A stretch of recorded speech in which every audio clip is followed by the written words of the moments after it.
السلام علیکم، میرا چینل پرنیا وائس میں آپ سب کو خوش آمدید۔ سسٹر، آپ سے امید کی جاتی ہے ویڈیو کو لائک کریں اور چینل کو بھی سبسکرائب کر دیں، شکریہ۔ سسٹر، آج میں ایک ناول کے ساتھ آپ کی حاضر خدمت ہوں۔ چلیے چلتے ہیں ناول کی جانب، جس کا نام ہے منزل مراد، جس کی رائٹر ہیں نعیمہ ناز۔ شجاع نے اپنے کاغذات اور کتابیں ترتیب سے رکھے ہوئے ایک بے بس نگاہ اس پر ڈالی۔ فقط خوشبوئیں ہی مار ڈالنے کے لیے کافی نہیں ہوتیں، کبھی کسی کا نہ ڈر اور ہٹیلا پن بھی دوسرے کی جان لے لیتا ہے۔ رخشندہ بیگم۔ لے کے رہیں گے پاکستان، بٹ کے رہے گا ہندوستان۔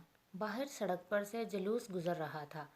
مسلم لیگ کے ہرے جھنڈے لہراتے ہوئے پرجوش افراد، بچے، جوان، نوجوان، بوڑھے، ہر عمر کے لوگ اس جلوس میں شریک تھے۔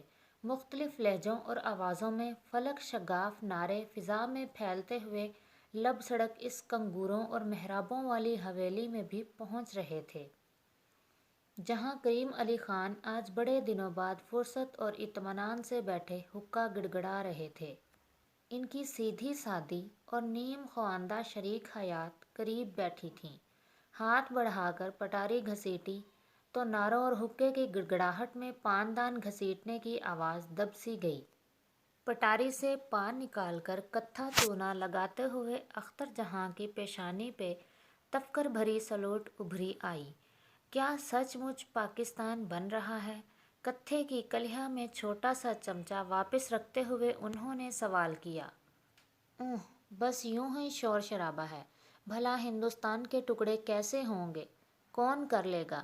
کریم علی خان نے حقے کی نیں ایک طرف ہٹاتے ہوئے لاپرواہی سے جواب دیا۔ وہ پکے کانگریسی تھے، بٹوارے کے خلاف اکھنڈ ہندوستان کے حامی، مگر یہ بھی حقیقت تھی کہ حویلی میں ان کے ہم خیال فقط ان کے والد اور بھائی ہی تھے۔ نوجوانوں کی اکثریت مسلم لیگ اور قائد اعظم کی حمایتی تھی۔ خواتین گھریلو مزاج کی، سیاسی شعور سے نابلد، ملک اور قوم کی تاریخ و حالات سے بے خبر اپنے گھر گرہستی میں مشغول، حویلی میں ہونے والے آئے دن کے بجٹ محادثے سنتیں اور ہول کر رہ جاتیں۔ سرور میاں اور ان کی جرواتو کہہ رہے تھے کہ بٹوارا ہونا ہی ہے۔ بیگم نے کھٹ کھٹ سروتا چلا کر چھالیاں کاٹی۔ ارے ان نوجوانوں کا کیا ہے؟ نیا خون، نیا جوش، علی گڑھ سے کیا پڑھ لیے، بس ہو گئے انقلابی۔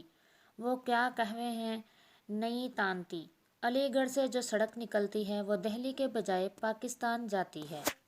کریم علی خان اپنی نسل کے ساتھ ساتھ نئی نسل کے خیالات اور جذبات سے خوب واقف تھے۔ یہ الگ بات کہ وہ ان سے بالکل بھی متفق نہیں تھے، اور وہی کیا، ان جیسے بہت تھے عوام میں بھی خواص میں بھی جو پاکستان بننے کی مخالفت کر رہے تھے۔ ایسے مسلمانوں کے علاوہ ہندو اور انگریز سامراج پوری طرح سرگرم عمل تھا کہ تحریک پاکستان کو پوری طاقت، قوت اور سازش کے ساتھ کچل دیا جائے گا، مگر دیوانے تھے کہ سر پر کفن باندھ کر منزل کی جانب چل پڑے تھے۔ اس حویلی میں بھی ایسے سرفروش تھے کہ وہی نہیں تانتی، جو بڈھوں سے ڈانٹ بھی کھاتی، اعتراضات بھی سنتی اور انہیں قائل کرنے کی کوشش بھی کرتی۔ کبھی دیوان خانے میں، کبھی گول کمرے میں، کبھی صحن میں، کبھی پائیں باغ میں، جہاں محفل جم جاتی، یہی مار کے زبانی اور کلامی ہوتے۔ میاں تم کرو گے کیا علیحدہ بنا کر؟ ہماری طاقت ہی تقسیم ہوگی، کم ہو کر چھوٹے ہو کر کمزور ہو جائیں گے۔ اتحاد میں برکت ہے۔ انگریز چلا جائے تو سب اتفاق سے رہیں گے، مل جل کر حکومت کریں گے اور دیش کو ترقی دیں گے۔ بڑے تایا علیم علی خان ان سیدھے سادے پیارے انسانوں کی کیٹیگری میں تھے جو خود اچھے ہوتے ہیں اور باقی ساری دنیا کو بھی اچھا ہی سمجھتے ہیں، نہ خود کسی کے لیے برا سوچتے ہیں، نہ دوسروں سے اس کی توقع رکھتے ہیں۔ ایسے سیدھے سادے انسان کی بھولی بھالی باتوں پہ نوجوان مسکراتے ہوئے انہیں قائل کرنے کی کوشش کرتے، اور بات کہیں سے کہیں نکل جاتی۔ بڑے ابا، بضد احترام عرض کرتا ہوں کہ ہندو مسلمانوں کا اتحاد، اتفاق سے رہنا اور مل جل کر حکومت کرنا محض خواب اور خیال کی باتیں ہیں۔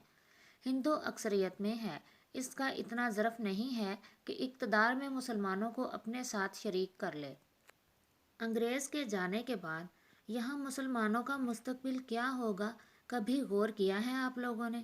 سجاد نئے نئے وکیل بنے تھے، ان کے پاس مختلف معاملات میں بہت سے دلائل تھے، خصوصاً قیام پاکستان کے حوالے سے وہ گھنٹوں تقریر کرتے نہ تھکتے تھے۔ یہ سب انگریز کا کیا دھرا ہے، ہندو مسلم فساد کا بیج اسی نے بویا ہے تاکہ یہ لوگ آپس میں لڑتے رہیں اور وہ خود مزے سے حکومت کرتا رہے۔ ابراہیم علی خان حقے کی نہ منہ میں دبا کر کش لیا۔ یہی تو بات ہے کہ بیج بو دیا گیا اور اس سے نکلنے والا جو پودا تناور درخت بن گیا ہے، اس کا زہریلا پھل سب کے لیے نقصان دہ ہے۔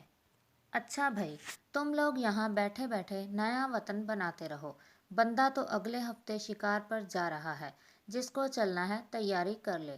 رضا ماموں نے اعلان کیا۔ انہیں نہ مسلم لیگ سے ہمدردی تھی، نہ کانگریس سے عداوت، نہ گاندھی سے بیر تھا، نہ قائد اعظم سے عقیدت۔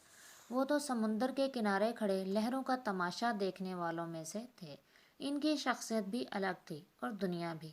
ادھیڑ عمری سے کچھ دور تھے۔ شادی بیاہ، بال بچوں، گھر گرہستی کے بکھیڑوں سے دور جنگل جنگل شکار کھیلتے، شہر شہر آوارہ گردی کرتے، تھک جاتے تو تھکن اتارنے گھر آ جایا کرتے۔ کچھ عرصہ گھر میں رہنے اور گھر کے پکوان اور خوان کھانے کے بعد جی اوب جاتا، انہیں جنگلوں کی یاد ستانے لگتی۔ قدموں سے لپٹی آوارگی ہمراہی میں کہیں سے کہیں لے جاتی۔ جنگل کے جانور، پرندے، درخت، جھاڑیاں، پتے، تھوڑی تھوڑی دیر بعد روپ بہروپ بدلتی زمین اور رنگ بدلتا آسمان انہیں بے طرح یاد آتے اور وہ اپنا جھولا اٹھائے گھر سے نکل پڑتے۔ اور اس دنیا میں فقط پہاڑ ہی نہیں جو انسان کو اپنی طرف بلاتے ہیں، یہاں جنگل بھی صدائیں دیتے ہیں، صحرا بھی پکارتے ہیں، سمندر بھی اپنی طرف کھینچتے ہیں۔ جس کو جس مقام کا نشہ ہو جائے وہی کوندہ بن کر اسے پکارتا ہے۔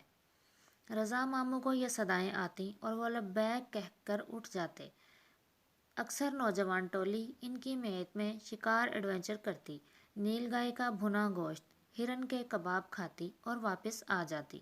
رضا ماموں نے باغ کا ایک چکر لگایا، جامن کے پیڑ کے نیچے جھکی شاخوں کو زور زور سے ہلایا، ٹپ ٹپ ٹپ، کالے کالے جامن نیچے گر پڑے۔ ایک جامن اٹھا کر کرتے کے دامن سے اسے صاف کیا اور اسے کھاتے ہوئے ذرا اور آگے بڑھے جہاں آم کے درخت تھے۔ آم کے گھنے جرمٹ کے نیچے شجاع چٹائی پر اپنی کتابیں سجائے بیٹھے تھے۔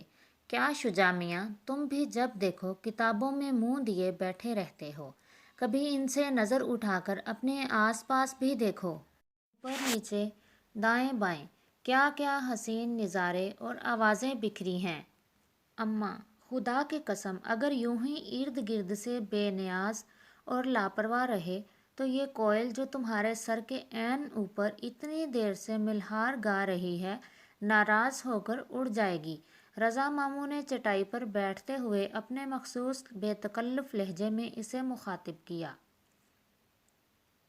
جانتا ہوں ماموں جان، باغ میں کیا کیا بہاریں دھوم مچا رہی ہیں، شجاع نے کتاب بند کرتے ہوئے شگفتہ لہجے میں کہا۔